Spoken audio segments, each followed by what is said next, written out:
The AFCON has reached its business end. Senegal and Morocco will now battle it out for continental supremacy. Egypt and Nigeria will contest for that third spot. But long before the final whistle blows, this edition of the Africa Cup of Nations has already won.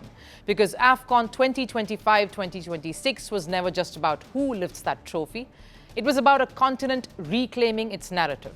The football was fierce, the underdogs punched above their weight, the giants were tested. And beyond that, AFCON became a celebration of Africa itself, its people, its culture, its pride and colours.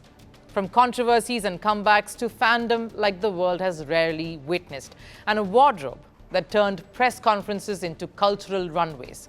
AFCON was unapologetically, boldly, magnificently African.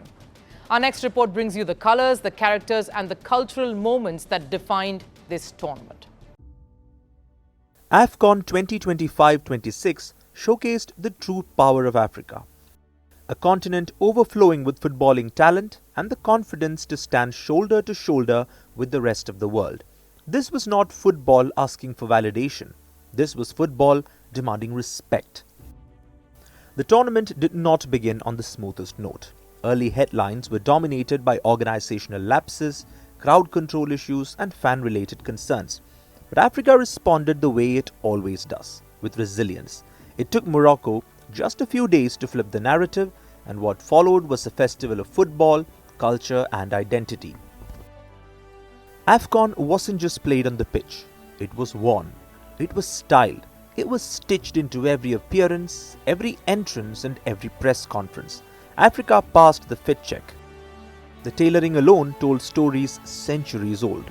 This was not black tie. These were colours that spoke, patterns that represented lineage, threads that carried history. Defending champions Ivory Coast arrived draped in gold dressing gowns. Senegal opted for a clean, elegant bubu. Zimbabwe reimagined classic suits with a modern African twist. Benin chose flowing robes. Comoros showed Arab influence blended with African identity. And Nigeria, flamboyant as ever, dazzled the world with bold green kaftans. Each outfit was a statement, each look said the same thing. This is who we are.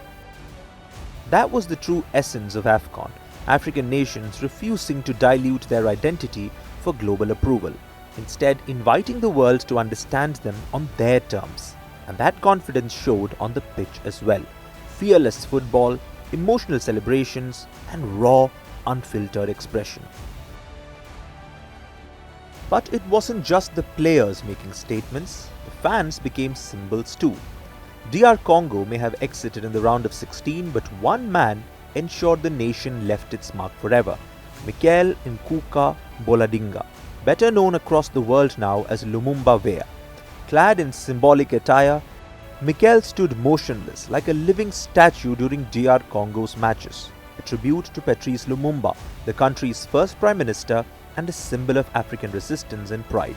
When DR Congo lost to Algeria, Michael broke down in tears, not for fame, not for attention, but for the country. Such was the depth of his devotion that the president of DR Congo later gifted him a luxury car. But his impact went far beyond all this. Michael became the face of a cultural reckoning. When Algerian players mocked him during their celebration and sections of Algerian media made comments with racist undertones, the backlash was swift and the outrage was global. Apologies followed from players, officials and media houses, and AFCON had drawn a line. Disrespecting culture would no longer be ignored. And Lumumba Vea became a symbol of dignity, resistance and pride. The hosts Morocco matched that spirit every step of the way. From stadiums to streets, from hospitality to organization, Morocco embraced Africa and the Arab world together. Visiting fans were not treated as outsiders, they were welcomed as guests.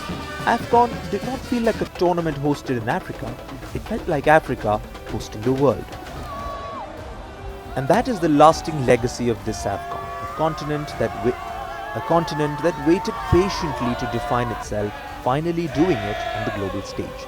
AFCON proved that football can be more than a sport, it can be a cultural ambassador.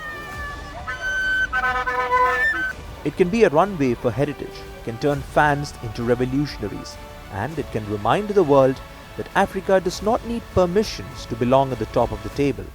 Africa already does.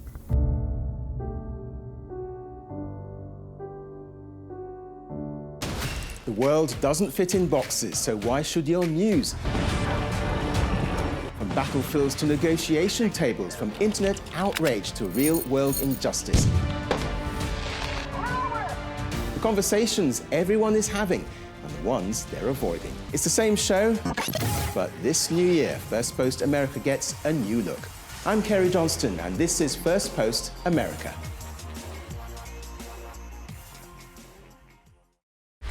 Want the facts? The latest developments? News that gets straight to the point. Well, we've got all three just for you. This is Firstpost Live, a brand new show, your window into what really matters. Don't miss it.